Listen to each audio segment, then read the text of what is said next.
ছোট্ট বন্ধুরা, আজ আমি তোমাদের নিয়ে যাব বীরপুর গ্রামে। সেখানে থাকতো রমেশ নামক এক গরিব চাষি। রমেশ চাষির ছিল 3 ছেলে, কিন্তু কিছুদিন ধরে রাতের অন্ধকারে রমেশের ক্ষেতের ফসল চুরি হওয়া শুরু হয়। সেই জন্য রমেশ একদিন তার 3 ছেলেকে ডাকলো। শোনো বাবারা, আমাদের ওই সামান্য চাষের জমিতে যে সামান্য ফসল ফলছে, তাও আবার কে বা কারা যেন রাতে চুরি করে নিয়ে যাচ্ছে। তাই আমি সিদ্ধান্ত নিয়েছি, তোমরা 3 ভাই প্রত্যেকে একদিন করে চাষের জমি পাহারা দেবে। প্রথম দিন পাহারা দেবে শ্যামল, তারপর দিন দেবে বিমল, আর তারপর দিন কমল। মনে রেখো, আমাদের চোর কিন্তু ধরতেই হবে। ঠিক আছে বাবা, আজ আমি পাহারা দেব।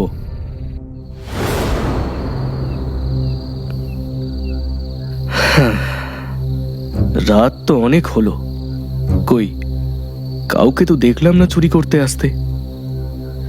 যাক, আর বসে থাকতে পারছি না, চোখ দুটো একেবারে লেগে আসছে। এবার একটু ঘুমিয়ে নি।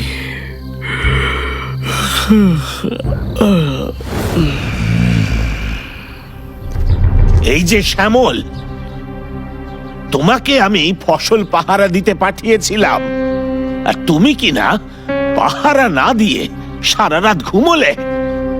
আজও আমার ফসল চুরি হয়ে গেল। না না বাবা, আমি তো জেগেই ছিলাম, কিন্তু শেষ রাতে। থাক, আর কথা বলতে হবে না, কিচ্ছু শুনতে চাই না আমি। আজ বিমল পাহারা দেবে। দেখি দেখি চোর ধরতে পারি কিনা। খুব ঘুম পাচ্ছে, কি করে যে সারা রাত পাহারা দেব কে জানে। একটা কাজ করি, এখন একটু ঘুমিয়ে নি, একটু পরে উঠে না হয় পাহারা দেব।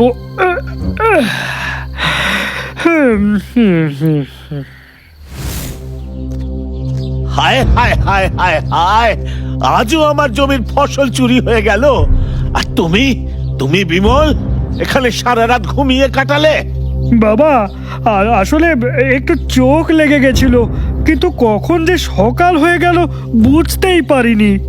তোমরা 2 ভাই কেউই পারলে না এই সামান্য জমিটুকু পাহারা দিতে। দেখি দেখি এবার ওই কমল কি করে।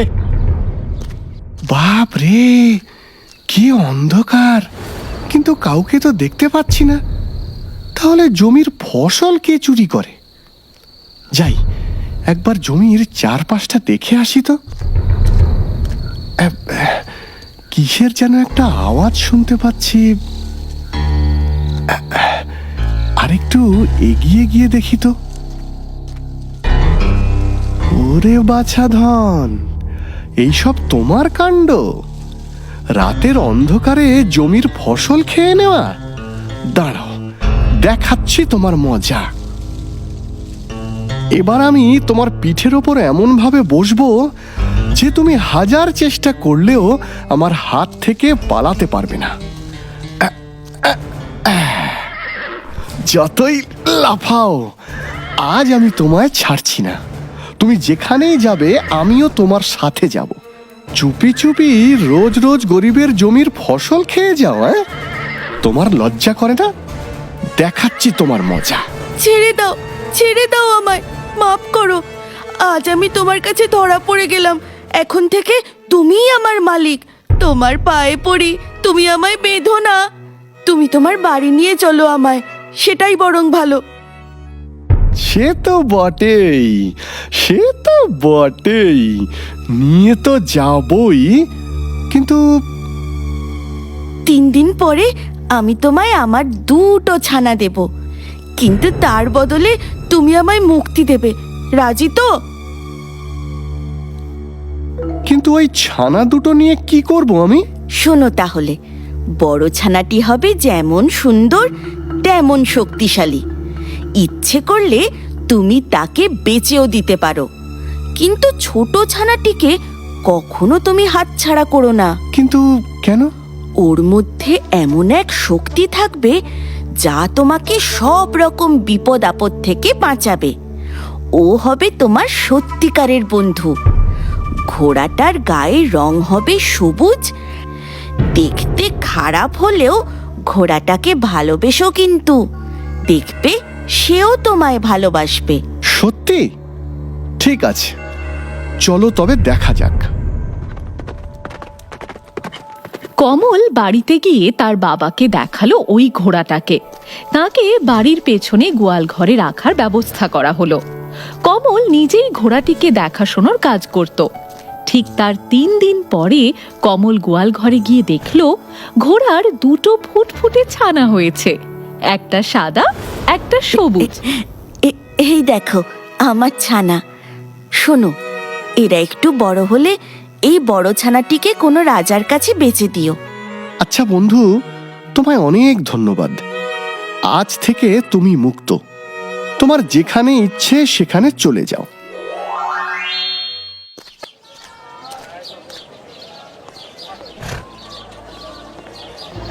সরো সরো সরো সবাই, আমি হলাম রাজার পেয়াদা, আমায় দেখতে দাও। এই ঘোড়াগুলো তো খুবই সুন্দর, রাজার খুব পছন্দ হবে আর ভালো পুরস্কারও দেবে। এই ছেলে, চল চল, ঘোড়া দুটো সঙ্গে নিয়ে চল তো রাজার কাছে।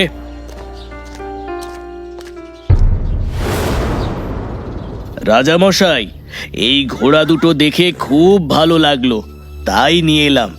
এবার আপনি দেখুন। বাহ, তোমার এই সাদা ঘোড়াটি তো বেশ। আমি এটি নিলাম। তা বলো, এর দাম কত? আজ্ঞে মহারাজ, আপনি খুশি হয়ে যা দেবেন তাই। ওরে, কে আছিস? এই ছেলেটিকে 100 স্বর্ণমুদ্রা দিয়ে দে, আর এই ঘোড়াকে আস্তা বলে নিয়ে যা। এই যে ছেলে, তুমি ফিরে চলো, রাজামশাই তলব করেছেন। কি হলো? কি হলো আবার? কোনো গন্ডগোল হলো না তো? সে গেলেই বুঝবে। চলো কমল বাবা, মহারাজ যখন ডেকেছেন তখন তো আমাদের যাওয়াই উচিত। চলো। ঠিক বলেছ বাবা, চলুন পেয়াদা মশাই।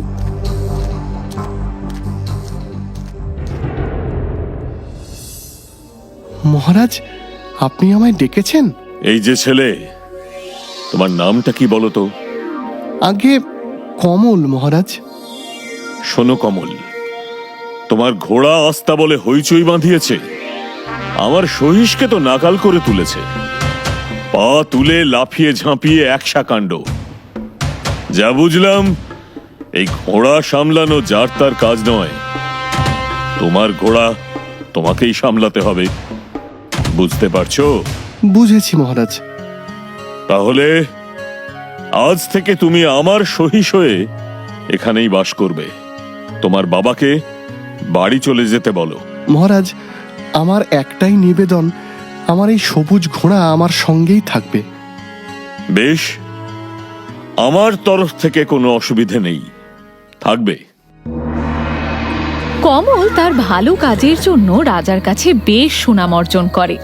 কমলকে মহারাজ বাকি সকল সহিসদের থেকে বেশি পছন্দ করতেন। তাই দেখে ঘোড়ার শালের সহিসদের কর্তা রাগে ফেটে পড়ে। সে যেন তেন প্রকারেণ কমলকে জব্দ করার ফন্দি আঁটে। সহিসকর্তা বাকি সহিসদের সাথে ফন্দি এঁটে রাজা মশাইয়ের কাছে এসে উপস্থিত হয়। প্রণাম নেবেন মহারাজ। কি হলো? তোমাদের মুখ এত কালো কেন? কিছু হয়েছে নাকি? মহারাজ, আমাদের কোনো কষ্ট নেই, দিব্যি খেয়ে পড়ে আছি। কিন্তু আস্তা বলে যে নতুন সহিস এসেছে কমল, তার কথার ঠেলায় আমাদের প্রাণ প্রায় যেতে বসেছে। কেন? কি বলছে সে? মহারাজ, কমল বলে এই ঘোড়া তো কোন ছাড়, ও নাকি 7 সমুদ্র 13 নদী পার করে কোনো এক গুপ্ত গুহা থেকে ঐরাবত এনে দিতে পারে, যার গজদন্ত দুটি নাকি মুক্ত দিয়ে তৈরি, আর কান দুটো সোনার। আর তার মুখের মধ্যে আছে হিরে মানিকের লহর। তাই নাকি? প্রহরে, আজ্ঞা করুন মহারাজ। এক্ষুনি কমলকে ডেকে পাঠাও। যথা আজ্ঞা মহারাজ। হুম, দুদিনের ছোকরা উড়ে এসে জুড়ে বসেছে। দাঁড়া, তোর মজা আমি দেখাচ্ছি। শোনো কমল, তুমি এমন এক ঐরাবত ধরে নিয়ে এসো যার দাঁত দুটো মুক্ত দিয়ে তৈরি, কান দুটো হবে সোনার, আর মুখের মধ্যে আছে হিরে মানিকের লহর। যদি পারো তবে আমি পুরস্কার দেব, আর যদি না পারো তবে আমি তোমাকে শুলে চড়াবো। আচ্ছা মহারাজ। কি হলো বন্ধু, তুমি এত কাঁদছো কেন? আমার মৃত্যুর পরোয়ানা এসে গেছে।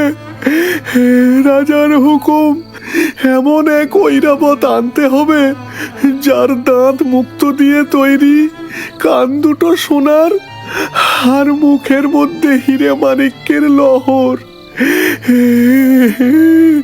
এ কি সম্ভব বন্ধু? আর আনতে না পারলে রাজা আমাকে প্রাণদণ্ড দেবে।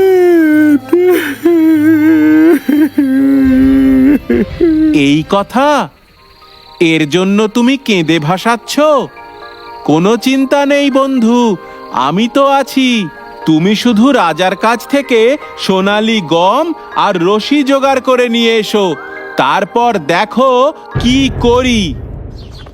পরদিন সকালে কমল তার সবুজ ঘোড়া নিয়ে বেরিয়ে পড়ল, আর সঙ্গে নিল 3 বস্তা সোনালী গম ও প্রকাণ্ড এক রশি। 7 সপ্তাহ পরে ওরা 7 সমুদ্র 13 নদীর ওপারে পৌঁছল। বন্ধু, ওই সামনে যে পাহাড়ের গুহাটা দেখতে পাচ্ছ, ওই গুহায় থাকে ঐরাবত। শোনো, তুমি ওই গুহার সামনে সোনালি গম ছড়িয়ে রাখবে। ঐরাবত যেই গম খেতে এগিয়ে আসবে আর মুখ নিচু করে গম খাবে, তখন তুমি রশিতে ফাঁস দিয়ে দেবে। ব্যাস, আর পায় কে? আর তখন ওটাকে তোমার পিঠে চাপিয়ে আমরা চম্পট দেব, তাই তো? একদম ঠিক।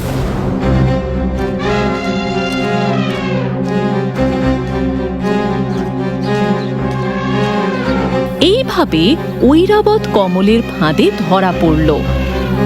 সকালে রাজা উঠে দেখলেন ঐরাবত তার বাগানে দাঁড়িয়ে আছে। তিনি প্রচণ্ড খুশি হন। রাজা কমলকে মহামূল্যবান পুরস্কার দেওয়াতে হিংসুকদের ঈর্ষা আরো বেড়ে যায়। প্রণাম মহারাজ, আপনার কাছে আমার কিছু নিবেদন ছিল। কি হলো? আবার কি নিবেদন? হুজুর, কমলের তো অহংকারে আর মাটিতে পাই পড়ছে না। রাজ ঐরাবত নিয়ে আসার পর থেকে ও ধরাকে একেবারে সরাজ্ঞান করছে। কেন কেন? এখনো বলতে শুরু করেছে পৃথিবীর এমন কোনো কাজ নেই যা ওর অসাধ্য। তা আমরা বলি কি মহারাজ, সূর্যি মামার দেশে যে সুন্দরী রাজকুমারী রূপকুমারী আছে, যাকে আপনি একবার বিয়ে করতে চেয়েছিলেন, কমলকে বলুন না তাকে বুঝিয়ে সুঝিয়ে রাজি করিয়ে নিয়ে আসুক। মন্দ বলনি। এই, কে আছিস? যা তো কমলকে ডেকে নিয়ে আয়। এবার কি করে বাঁচবে বাছা ধন?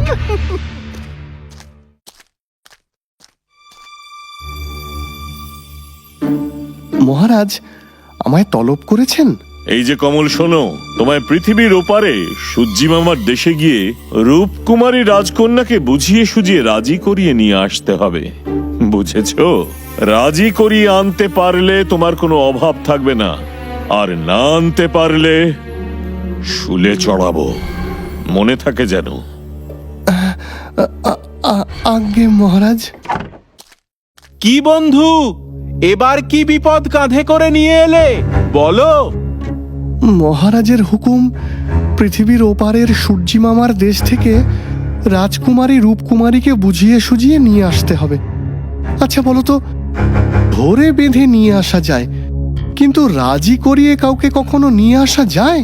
তিনি যদি রাজি না হন তখন? ওরে বাবা, এই কাজ!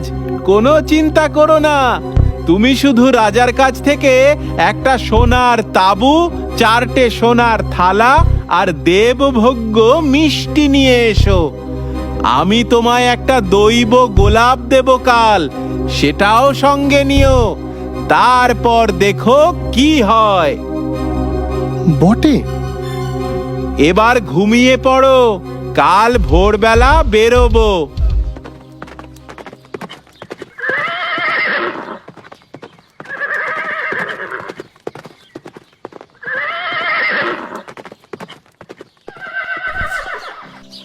কমল, ওই যে দেখো সুরঞ্জনা নদী। এক্ষুনি সোনার নৌকোয় রূপোর দাঁড়বে রাজকুমারী রূপকুমারী আসবে। নদীর তীরে সোনার তাবু খাটিয়ে সোনার থালায় মিষ্টি সাজিয়ে সেখানে রাখো, আর তুমি তাঁবুর এক কোণায় লুকিয়ে থাকো। যদি রাজকুমারী তাঁবুর মধ্যে ঢোকে তখন আমি কি করব? তুমি রাজকুমারীর সঙ্গে কথা বলবে, বোঝার চেষ্টা করবে ওর মনের কথা। ঠিক আছে। সখীরা দেখো, কি সুন্দর সোনার তাবু! ও মা, ভেতরে সোনার থালায় আমার মনের মতো মিষ্টি সাজানো আছে। চলো আমরা সবাই মিলে এর স্বাদ নিই। তুমি হলে রাজকন্যা, তুমি ভিতরে যাও। তুমি আগে মিষ্টি খেয়ে দেখো, তারপরে আমরা ভেতরে আসছি।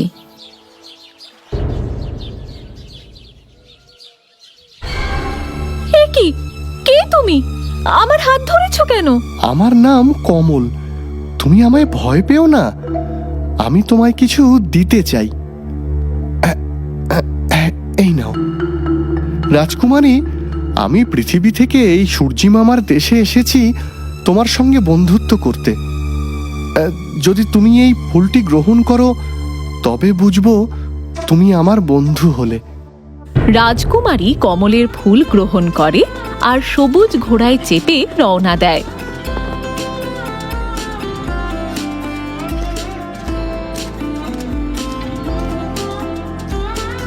মহারাজ, আমি এসে গেছি।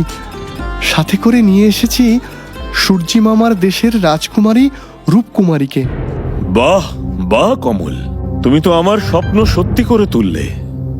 এসো এসো রাজকুমারী, আমার রাজ্যে তোমাকে স্বাগত জানাই। এবার আমায় ছুটি দিন মহারাজ, আমি এবার চলি। তুমি কোথায় যাবে কমল? আমি গাঁয়ে ফিরে যাব রাজকন্যা। রাজা আমায় পাঠিয়েছিলেন তোমায় নিয়ে আসার জন্যে। তিনি তোমায় বিয়ে করতে চান। আমার কাজ শেষ, এখন আমি বাড়ি চললাম। না না, এ হতে পারে না। আমি আপনাকে বিয়ে করতে পারবো না রাজামশাই। কেন কেন তুমি আমায় বিয়ে করতে পারবে না? আমার ভাগ্যচক্রে লেখা আছে আমি যেদিন অন্য দেশের রানী হব সেই দিনই আমার মৃত্যু হবে। এই যে বড়ই সাংঘাতিক কথা বললে রাজকুমারী, তাহলে উপায়? আমাকে বিবাহ করে নিজের দেশেই থাকতে হবে মহারাজ। আপনি আদেশ করুন কমল যেন আমাকে ফিরিয়ে দিয়ে আসে। বেশ, তবে তাই হবে। কিন্তু তুমি যখন আমার রাজ্যে এসেছো, আমি তোমায় কিছু উপহার দিতে চাই। কি উপহার চাই বলো রাজকুমারী তোমার? আমি কমলকে বিয়ে করে আমার রাজ্যেই থাকতে চাই, তাহলেই ভাগ্যের লিখন খণ্ডাবে। তবে তাই হোক। কমল, তুমি কি রাজি আছো রাজকুমারীকে বিয়ে করে এই দেশে থাকতে? আমার দুই দাদা আমাকে ভালোবাসে না। এখানকার সহিস ভাইরাও আমায় হিংসে করে। আপনিও শুলে চড়াতে চান আমায়, তাই রাজকুমারীর সাথে ওই সূর্যি মামার দেশেই আমি চলে যেতে চাই। আর সঙ্গে নিতে চাই আমার বাবাকে আর আমার বন্ধু সবুজ ঘোড়াকে। বেশ, তবে তাই হোক। আমি আশীর্বাদ করলাম তোমরা যেন সুখী হও। এরপর কমল তার বাবা ও সবুজ ঘোড়াকে সাথে নিয়ে রাজকুমারীর সাথে সূর্যি মামার দেশে গেল। রাজকুমারী রূপকুমারীর সাথে কমলের খুব ধুমধাম করে বিবাহ সম্পন্ন হলো এবং তারা খুব সুখে শান্তিতে সংসার শুরু করলো।